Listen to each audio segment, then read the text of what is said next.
Mungkin saya perkenalkan dulu sedikit. Kita ini dari BRC Honai Papua atau Budget Resort Center Honai Papua. Itu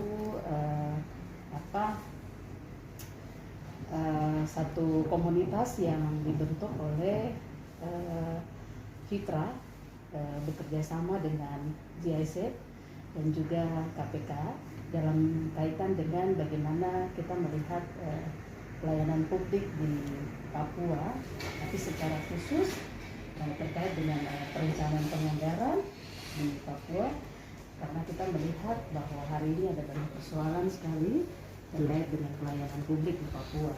Nah, untuk itu saya sendiri, kita di tim kita itu kita bekerja dengan GIZ dan kita bertiga ini pengelola di BRC Honai Papua, dan kita sebagai masing-masing sebagai konsultan, tapi ada kita punya koordinator itu Om Nathan Tebai, itu koordinator BRC, tapi juga koordinator dari budget analisis dan advokasi. Lalu saya sendiri, Ibu Iren, itu di konsultan dan juga koordinator dari Learning Center, dan ada Jack juga sendiri kaitan dengan informasi. Nah, kita yang bertiga ini ada Jack Tebai. Dan tapi juga kita sebenarnya ada punya teman-teman yang juga terlibat dalam anggota BRC yang sudah dilatih secara. Terima kasih untuk terima kami. Di 2018 itu kami ada bikin kajian. Sebenarnya teman-teman waktu itu dari KPK, terus Fitra dengan Kementerian Dalam Negeri, orang punya inisiatif untuk mengukur tingkat kinerja dan hasil LBI itu yang PowerPoint-nya ada itu, terus yang so file juga ada, kalau akademik kita bisa kirim informasi yang bisa diakses. Tetapi secara dokumen itu mereka waktu itu terprovokasi. Terima kasih atas nama lembaga mengucapkan kepada dan semua untuk kedatangan ini. Kerja gerak cepat, kerja gerak cepat. Karena kita semua pasti punya visi misi yang sama. Bagaimana Papua ini bisa terbuka, bisa transparan. Kalau saya biasa bilang di pemerintah begini, kalau tata kelola pemerintahan kita sudah baik, sudah terbuka, masyarakat tidak susah beli beras, tidak usah antri beli minyak tanah, masyarakat sudah mudah mendapatkan pelayanan kesehatan, masyarakat mudah mendapatkan informasi tentang pendidikan, beasiswa, dana bos dan lain-lain. Kalau pemerintah ini sudah terbuka, tapi memang kalau untuk bicara pemerintah terbuka ini hal yang tidak mudah. Itu pengantar saja. Saya perkenalkan diri, Komisi Informasi Papua ini sudah masuk 2 periode. Periode yang pertama sudah berakhir, seleksi lagi. Jadi ada saya, Andriani Wali dengan Pak Joel Wanda, ini incumbent. Periode pertama selesai, terpilih lagi lewat seleksi untuk masuk periode kedua. Masih bertahan ini.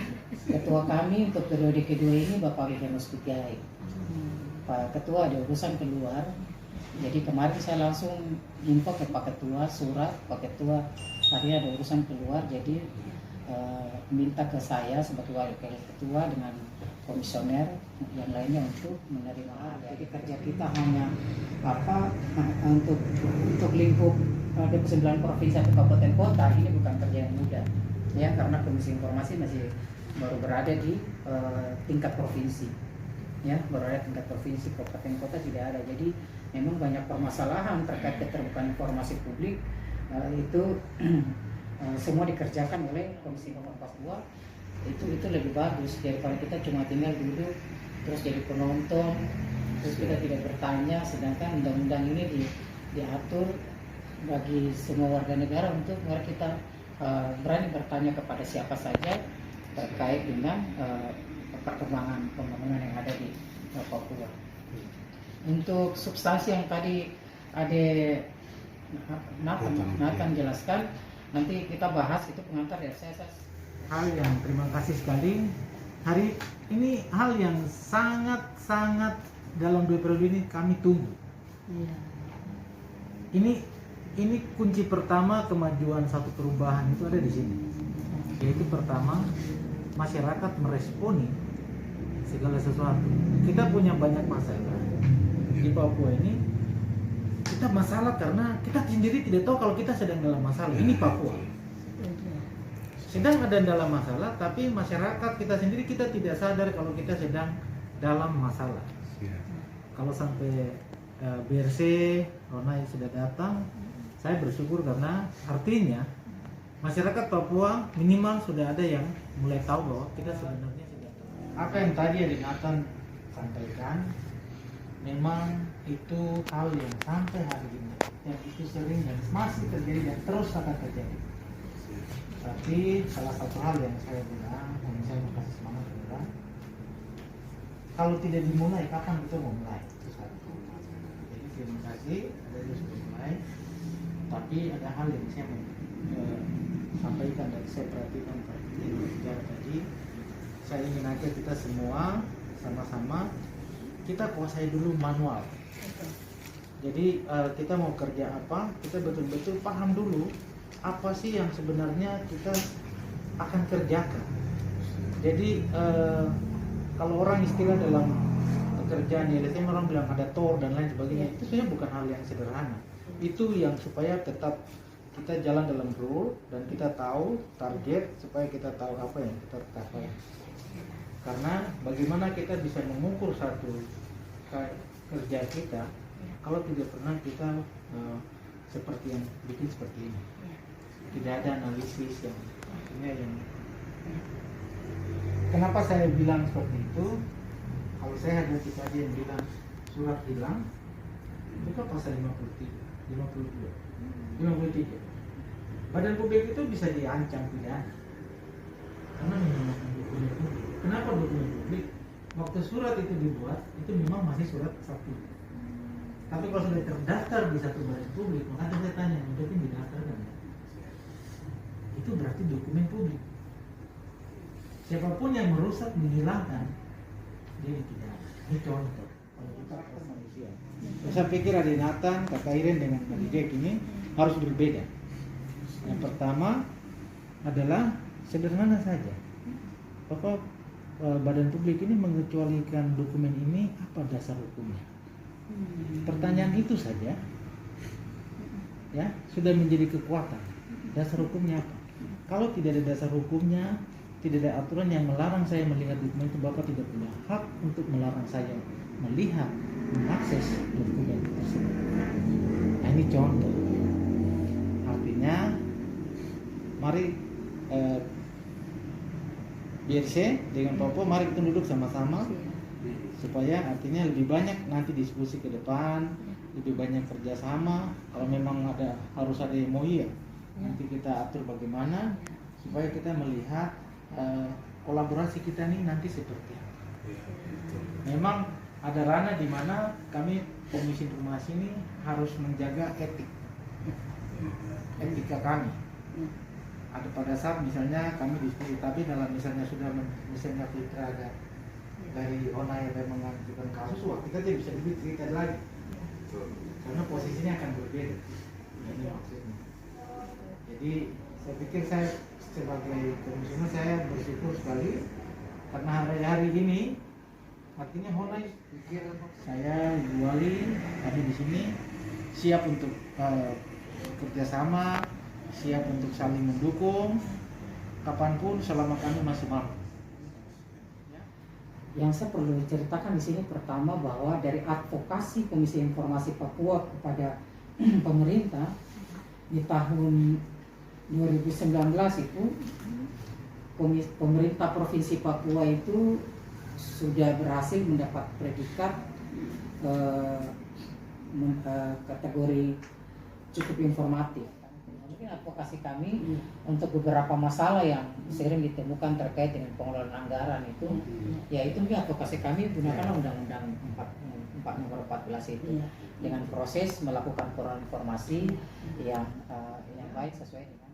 Kalau kecuali kalau misalnya memang Hona itu sudah ditetapkan harus di sini ya itu mungkin beda. Tapi kalau masih dibuka ruang yang baik, saya pikir Hona yang khususnya di Papua ini bisa membuka diri untuk lebih membangun satu.